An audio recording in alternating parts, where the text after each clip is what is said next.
Hello everyone, welcome back to my channel. My name is Rahul. आज हम बात करने वाले हैं चेतन सागरे से, जो रिसेंटली माइक्रोसॉफ्ट में सेलेक्ट हुए हैं। पास आउट हैं वो आईआईटी दिल्ली से। आईआईटी के बाद उन्होंने वन प्लस में प्लेसमेंट लिया, देन वो माइक्रोसॉफ्ट में है। काफ़ी हैंड्स ऑन सैलरी है उनकी। He is a very good guy. आपको बहुत कुछ सीखने को मिलेगा। सबसे पहले हम उनका इंट्रोडक्शन ले लेते हैं, देन स्टार्ट करते हैं। Hi, thank you, Rahul, for inviting me on this podcast. And hello, everyone. So, मेरा नाम चेतन सागरे है। मैं 2019 आई दिल्ली बैच से पास आउट हूँ। मेरे कैंपस मेरा मैं वन प्लस में मैंने कैंपस प्लेसमेंट से ज्वाइन किया। सो वन प्लस में मैंने अराउंड लाइक 2 साल 7-8 महीने काम किया। उसके बाद अभी रिसेंटली 5 महीने पहले मैं माइक्रोसॉफ्ट ज्वाइन कर चुका हूँ। या सो यार, माइक्रोसॉफ्ट की आपकी जर्नी कैसी रही? कैसे आपको लगा कि वन प्लस को छोड़ के माइक्रोसॉफ्ट में जाना चाहिए? सो बेसिकली ऐसा होता है कि लाइक अगर आप किसी कंपनी में लॉन्ग टाइम के लिए काम करते हो तो उस कंपनी की लाइक टेक स्टैक आपको सब कुछ जानने को मिलता है, वर्क कंपनी का कल्चर जानने को मिलता है। बट उसके बाद आपके आपके आपके इनिशियल ईयर्स में आपको बाकी चीज़ें भी एक्सप्लोर करनी चाहिए, नए कल्चर को एक्सप्लोर करना चाहिए, नई कंपनी को, नए वर्क डोमेन को एक्सप्लोर करना चाहिए।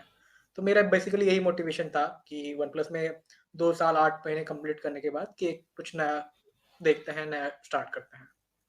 सो इंटरव्यू प्रोसेस कैसा रहता है वहाँ पे? किस टाइप के क्वेश्चंस पूछे जाते हैं माइक्रोसॉफ्ट में? या वन प्लस में आपने पहला इंटरव्यू दिया था, तो उसमें किस टाइप के क्वेश्चन थे? तो fresher level and experience level दोनों टाइप के आप एक बार एक्सपीरियंस बताइए। ठीक है। तो वनप्लस में जो कैंपस प्लेसमेंट में ऐसा हुआ था कि हमारे 2 टेस्ट हो गए थे। एक पहला कोडिंग टेस्ट था, उसमें लाइक 2 क्वेश्चन पूछे थे डेटा स्ट्रक्चर्स एंड एल्गोरिथम्स के।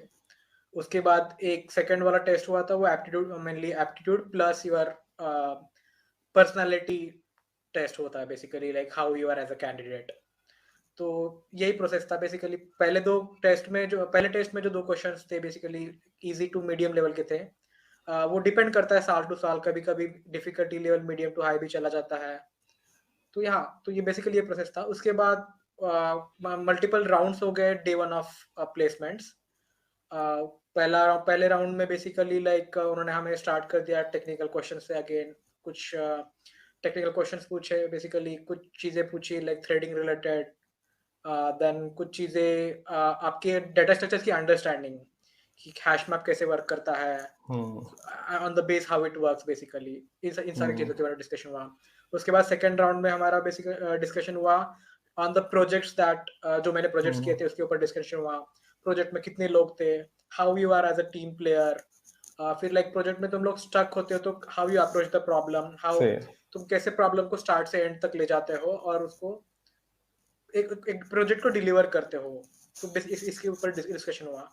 एंड देन थर्ड राउंड में हमारा डिस्कशन हुआ था एचआर राउंड हो गया। एचआर राउंड था वो। तो हुँ, उसमें हम हुँ। लोगों ने पर्सनालिटी रिलेटेड और other general HR related questions के बारे में डिस्कशन था उसमें। और माइक्रोसॉफ्ट का कैसा इंटरव्यू रहता है? उसका क्या प्रोसेस होता है? कितने राउंड्स होते हैं? और क्या डिफ़िकल्टी लेवल होता है? तो माइक्रोसॉफ्ट का इंटरव्यू प्रोसेस स्टार्ट होता है आपका पहले सबसे पहले डेटा स्ट्रक्चर एल्गोरिथम पे कोडिंग टेस्ट होता है, जो कि ऑनलाइन प्लेटफॉर्म पे होता है। तो वो टेस्ट में आपको 2 क्वेश्चन पूछते हैं। एंड 2 क्वेश्चंस करने के बाद डिपेंडिंग अपॉन द स्कोर जो आपका इस टेस्ट में आता है, तब आप माइक्रोसॉफ्ट के इंटरव्यू प्रोसेस के लिए शॉर्टलिस्ट हो जाते हो। तो माइक्रोसॉफ्ट के इंटरव्यू के बेसिकली 4 राउंड हो गए थे मेरे। तो पहले 2 round very much dedicated to the data structure and तीसरा राउंड डिज़ाइन रिलेटेड प्रॉब्लम्स पे ऊपर था। एंड चौथा राउंड वो आपके लाइक जनरल मैनेजर लेते हैं। तो उसमें depending upon the candidate, depending upon the profile और depending upon the manager who is taking the round, वो काफ़ी चीज़ें बदलती है उसमें। जैसे मेरे मेरे ऊपर ऐसा था कि लाइक वो डाटा स्ट्रक्चर क्वेश्चन से स्टार्ट हुआ। देन वहाँ से हम लोग serialization, deserialization, how data can be stored on the file hmm, system वगैरह इसके ऊपर हुँ, डिस्कशन हुँ, हुआ था। हुँ। सो जैसे कि आपने मीडियम लेवल के आपने क्वेश्चंस बताए कि मीडियम लेवल के क्वेश्चंस होते हैं। तो आपका रोड मैप क्या था? जैसे कि फ्रेशर थे तो आपका रोड मैप क्या था? और जब आप एक्सपीरियंस हो गए थोड़े से, तो उसके बाद आपका रोड मैप क्या था? कैसे तैयारी करी और क्या प्रैक्टिस आप यूज़ करते हो? तो कोई भी मतलब लाइक अगर कॉम्पिटिटिव कोडिंग या फिर किसी इंटरव्यू राउंड के जाते हो उसमें लाइक आपका फोकस का डेटा स्ट्रक्चर्स और एल्गोरिथम्स होगा, तो आपके लिए बेसिकली डेटा स्ट्रक्चर एल्गोरिथम एक ऐसी चीज़ नहीं है कि जो कि आप लाइक 10 दिन बैठूँगा, मैं 100 क्वेश्चन करूँगा, 200 क्वेश्चन करूँगा और मेरा सही है। मतलब लाइक सब कुछ मेरे अच्छे लेवल पे हो जाऊँगा। हुँ, हुँ, हुँ, तो हुँ। थोड़ा-सा लाइक उसमें भी लाइक आपको कंसिस्टेंटली थोड़े टाइम के लिए प्रैक्टिस करनी पड़ेगी। Daily 1-2 question that is a good practice to do. Uh, तो बेसिकली जब मैं कैंपस में था तब भी मैं लाइक कैंपस प्लेसमेंट से 3-4 पहले हम लोगों ने लाइक फॉर्मली प्रोसेस स्टार्ट किया इंटरव्यू प्रिपरेशन के लिए। तो हम लोग like mostly initially leet code, hacker rank, Geeks for Geeks in platform पे कोड करते थे। हुँ, हुँ। तो वहाँ से क्वेश्चंस करके डेली 1-2 क्वेश्चंस करते थे, कभी वीकेंड पे ज़्यादा कर लिया। एंड देन जो क्वेश्चंस कर रहे हो उसको आपको उसको भी लाइक स्ट्रैटेजिकली आपको डिवाइड करना पड़ेगा कि आपको कौन से क्वेश्चंस ईज़ी फील हो रहे हैं, कौन से मीडियम फील हो रहे हैं, कौन से हार्ड फील हो रहे हैं। हुँ, हुँ। जैसे अगर आप कोई लीड कोड पे जाओगे, आपको वहाँ पर ऑलरेडी लेबल्स होते हैं ईज़ी हार्ड लेवल के। हुँ, बट हुँ, वो हुँ। जो लेबल है वो आपके लिए अलग हो सकते हैं। अगर वहाँ का मीडियम क्वेश्चन है बट आपके लिए ईज़ी हो सकता है और वहाँ का जो हुँ, ईज़ी हुँ। क्वेश्चन है वो आपके लिए मीडियम हो सकता है। हुँ, तो आपको हुँ। ये अपना खुद का लाइक जो प्रिपरेशन है उसका ट्रैक रखना पड़ेगा। जो मीडियम क्वेश्चन और आपको जो मीडियम या डिफिकल्ट लगे क्वेश्चन, तो मोस्ट लाइकली ऐसा हो जाएगा जो डिफिकल्ट लगे वो आपको एक बार करने के बाद भी फिर से डिफिकल्ट लगेंगे इंटरव्यू से पहले। तो आपको इंटरव्यू से पहले इसको रिवाइज़ भी करना चाहिए कि हाँ, उसमें ये ट्रिक थी।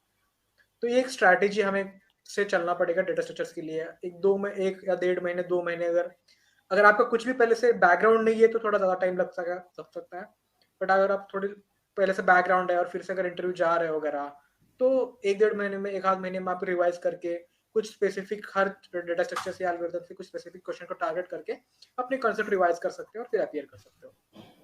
सो जनरली देखा जाता है कि फ्रेशर्स के इंटरव्यू अलग लेवल के होते हैं और एक्सपीरियंस के अलग लेवल के होते हैं। तो फ्रेशर्स पे हमें किन बातों का ध्यान रखना चाहिए जो एक्सपीरियंस पे बिल्कुल अलग होती हैं? थोड़ा-सा उसके बारे में बताओगे? तो अभी यूजुअली ऐसा होता है कि हर जॉब रिक्वायरमेंट अलग-अलग होती है और कोई भी कंपनी फ्रेशर से ये एक्सपेक्ट नहीं करती कि लाइक आप किसी भी पर्टिकुलर डोमेन के एक्सपर्ट हो। हाँ, मतलब कुछ स्टार्टअप्स ये चीज़ें एक्सपेक्ट कर सकती है बिकॉज़ हुँ, हुँ। उनके लिए पास इतना टाइम नहीं होगा कि आपको लर्निंग अ, के लिए टाइम दे सकें। बट इन जनरल बेसिकली ये प्रोसेस होता है कि the best judging criteria for any company whether the candidate is good at programming और नॉट, कि आपको अगर कोई प्रॉब्लम दिया गया है, आप उसको कैसे सॉल्व करते हो? और इसको जज करने का बेस्ट तरीका है कि आपकी कोडिंग टेस्ट ली जाए, आपके लिए कुछ प्रॉब्लम दी जाए या फिर आपकी एप्टीट्यूड टेस्ट ली जाए। तो मेनली फ्रेशर्स के लिए बस this is the fundamental thing कि वो अपने डेटा स्ट्रक्चर एल्गोरिथम के कांसेप्ट, प्रॉब्लम सॉल्विंग, पज़ल्स और like how you approach the problem, इस पे फोकस करना चाहिए मेनली। और वही और एक्सपीरियंस। यस। या माइक्रोसॉफ्ट का जैसे एक्सपीरियंस का आप कैसे बता रहे थे? एक्सपीरियंस लेवल वाला? तो एक्सपीरियंस वालों के लिए ऐसा होता है कि कुछ राउंड उनके डेटा स्ट्रक्चर एल्गोरिथम के लिए होंगे और हुँ, ये हुँ। बेसिकली आपके नेक्स्ट राउंड के लिए आपके गेट्स हैं बेसिकली ओपन होने के लिए। हुँ, हुँ, हुँ। तो कुछ राउंड ये इसलिए भी ज़रूरी है बिकॉज़ लाइक काफ़ी कैंडिडेट ऐसा हो सकता है कि आपको टेक स्टैक काफ़ी अच्छा है, बट जब हुँ। अगर किसी कंपनी में जाओगे, वहाँ पर जो आप काम कर रहे हो, वो एक पर्टिकुलर टेक स्टैक से नहीं होंगे। ये भी हुँ, मैटर हुँ। करता है कि आपको कोई नया काम दिया जाए, अगर वो आउट ऑफ आपकी टेक स्टैक हो या कोई प्रॉब्लम ऐसा आ जाए जो आपको आपके जस्ट टेक स्टैक की नॉलेज से वो सॉल्व नहीं हो पाएगा। उसके लिए हुँ, आपको हुँ। Like you need a good problem solving capacity as well. तो उसको हुँ, जज करने हुँ। के लिए आपके कुछ इनिशियली डेटा सेट एल्गोरिथम के प्रॉब्लम सॉल्व के राउंड्स होंगे। उसके बाद आपकी डोमेन एक्सपर्टीज पे भी आपको कुछ राउंड्स होंगे जो कि आपको वो पर्टिकुलर प्रोफाइल के लिए जो होंगे वो आपको जज करने के लिए basically how well you are good at the things that you have did earlier. आपका ओवरऑल एक्सपीरियंस कैसा रहा माइक्रोसॉफ्ट का जब आपने इंटरव्यू दिया था? सो क्या गलतियाँ आपने की जो नहीं करनी चाहिए? या आपने क्या बेटर आंसर दिया था किसी क्वेश्चन का? तो सबसे पहले ऐसा हो गया था कि लाइक सारे राउंड ऐसा नहीं होगा कि सारे round you will S at it, मतलब सारे राउंड अच्छे होंगे। कुछ क्वेश्चन ऐसा हो सकता है कि आपसे कंप्लीट ना हो, टाइम पे कंप्लीट ना हो या फिर लाइक आप अगर लाइक 90-95% कर लोगे या एज केसेस मिस हो जाओगे, तो आपको स्टक नहीं होना है वहाँ पर बिकॉज़ हुँ, हुँ। आपको ये नहीं डिसाइड करना कि हाँ, I am completely out of the process. तो ऐसा होता है कि कभी-कभी कि लाइक एक आध राउंड खराब चला गया तो हम लोग मायूस होते हैं। जैसे मेरे साथ हो गया था कि फर्स्ट राउंड हो गया था, उसके बाद हुँ, थोड़ा ऐसा हुँ। लगा कि यार हाँ, मैं और अच्छा कर सकता था। हुँ, बट हाँ, हुँ। स्टिल लाइक वहाँ पे प्रोसेस रुका नहीं मेरा और अगले राउंड काफ़ी अच्छे चले गए, अच्छे चलते गए आज। हुँ, हुँ। सो यार जब प्रेशर आता है और कभी-कभी हम नर्वस फ़ील करते हैं और हमारे से कोई प्रॉब्लम सॉल्व नहीं हो रही थी, उस सिचुएशन को कैसे हैंडल करें? तो इस सिचुएशन में बेसिकली हमें ऐसे करना चाहिए कि इंटरव्यू वन वे नहीं जाना चाहिए, ठीक है? अगर आपको कोई प्रॉब्लम पे आप स्टक हो रहे हो, फील हो हुँ, रहा है, हुँ। आपको जितना पता है आप क्या सोच रहे हो इंटरव्यू से कम्युनिकेट करो कि हाँ, मैं ऐसे बारे में सोच रहा हूँ, हुँ। क्या ये सही है? ठीक है? हुँ, हुँ। अगर वो आपको इंटरव्यूअर आपसे बेस्ट चीज़ें बाहर निकालने के लिए आपको इंटरव्यू कर रहा है, हुँ, कि हुँ। ही मतलब उनको भी आपको हायर करना है, ऐसे नहीं है कि आपको आपको रिजेक्ट करने के लिए वो वहाँ पे बैठे हैं, ठीक है? हुँ, हुँ, हुँ। तो आप उनसे बात करो कि बोलो कि हाँ, मैं ये सोच रहा हूँ और मैं क्या अच्छे से कर सकता हूँ इसके लिए। अगर आप ऐसे भी बोल सकते हो कि मुझे थोड़ी-सी हिंट चाहिए, मैं थोड़ा-सा स्टक फ़ील कर रहा हूँ यहाँ पर। हुँ, मुझे हुँ। मुझे तो ऐसे उन इंटर के साथ कम्युनिकेट करो और उनसे हेल्प लो जितनी हो सकती है वो करके। हुँ, मैं हुँ। ज़्यादा से ज़्यादा क्या होगा वो बोले कि नहीं ये अभी आपको खुद से आना पड़ेगा, इस प्रॉब्लम को खुद से हुँ, सॉल्व हुँ। करना पड़ेगा। बट वो भी चाहते हैं कि लाइक वो कि आपसे आपके अंदर से ज़्यादा चीज़ें वो ज़्यादा से ज़्यादा प्रॉब्लम सॉल्विंग या फिर आपकी कैपेसिटी को जो आप हुँ, शो कर हुँ। सकें इंटरव्यू में। सही बात। अपने एक्सपीरियंस के हिसाब से क्या मैसेज देना चाहोगे फ्रेशर्स के लिए? कि वो क्योंकि अभी रिसेंटली सारे कॉलेज में कंपनियाँ आ रही हैं, प्लेसमेंट चल रहा है। अभी बेसिकली अगर आप करंट इंडस्ट्री को देखोगे ना, तो सारे लोगों को एक बहुत सारी अपॉर्च्युनिटीज़ मिल रही है, ठीक है? हुँ, आपकी डिग्री क्या है, आपने क्या पढ़ा है कॉलेज में, आपका कौन-सा कॉलेज है, वो काफ़ी कम मैटर कर रहा है आजकल। थोड़ा-सा एडवांटेज है रहता है कॉलेज वगैरह का बट स्टिल लाइक ऐसा नहीं है कि अगर आपको अच्छे से कुछ चीज़ें आती हैं तो यू आर आपके लिए अपॉर्च्युनिटीज़ कम है। तो हुँ, आपकी हुँ, स्किल्स पे फ़ोकस करो, प्रॉब्लम सॉल्विंग पे फ़ोकस करो और एक अपना खुद का एक अच्छा रिज़्यूमे बनाने पे फ़ोकस करो और रिज़्यूमे कैसे ऐसे ऐसे नहीं बन जाएगा कि आप कहीं से इंटरनेट से प्रोजेक्ट कॉपी करके बना लोगे। तो कोई भी एक रियल लाइफ प्रॉब्लम उठा लो, उसको सॉल्व करने का ट्राई करो आपका टेक स्टैक यूज़ करके। जैसे मैंने अपने कॉलेज में ट्राई किया था कि मेरी मेरी जो टेक्निकल नॉलेज थी उसको मैंने यूज़ करके कुछ रियल लाइफ प्रॉब्लम सॉल्व करने का ट्राई किया था जिसके जिसकी वज़ह से मेरे रिज़्यूमे में काफ़ी अच्छा इम्पैक्ट पड़ा। कि हाँ, मैंने नाइस। एंड से प्रोजेक्ट स्टार्ट करा, प्रॉब्लम को हुँ, देखा, हुँ, हुँ। सोशल प्रॉब्लम को देखा, उसके ऊपर प्ले स्टोर में पब्लिश करने तक मैंने हुँ, हुँ, हुँ। काम किया था। नाइस। और उसपे कि लाइक तो ये चीज़ें कॉलेज में स्टूडेंट को फ़ोकस करनी चाहिए कि आप कोई भी एक मीनिंगफुल प्रोजेक्ट बनाओ। ऐसे नहीं है कि हुँ, जो हुँ। भी आपको ऑनलाइन वेबसाइट पे किसी मिल रहा है वगैरह उसके प्रॉब्लम्स को कॉपी करो डायरेक्टली। हुँ, हुँ। तो इस पे फ़ोकस करना चाहिए। बहुत-बहुत धन्यवाद आपका और जॉइन करने के लिए और काफ़ी इनसाइट्स बताने के लिए। Thank you for joining us. Yeah thank you Rahul, thank you everyone.